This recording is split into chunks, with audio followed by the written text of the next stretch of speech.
అహ్మదాబాద్ విమాన ప్రమాదానికి సంబంధించి తుర్కీ ప్రభుత్వం కీలక అప్డేట్ ఇచ్చింది. ప్రమాదానికి సరైన బోయింగ్ 787-8 విమానం మెయింటెనెన్స్ ను తమ దేశానికి సంబంధం సంస్థ చూపించిందంటూ జరుగుతున్న సమాచారాన్ని ఖండించింది. ఎయిర్ ఇండియా తుర్కిష్ టెక్నిస్ సంస్థ 2024-25 మధ్య ఒప్పందం జరిగిందని పేర్కొంది. అందులో B777 విమానానికి మాత్రమే మెయింటెనెన్స్ చేసేలా ఒప్పందం గుర్తుంచుకున్నట్టు వివరించింది.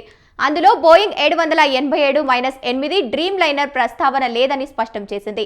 ఇప్పటి వరకు ఎయిర్ ఇండియాకు చెందిన ఈ రకం విమానాన్ని తుర్కిష్ టెక్నాలజీ మెయింటెనెన్స్ నిర్వహించలేదని స్పష్టం చేసింది.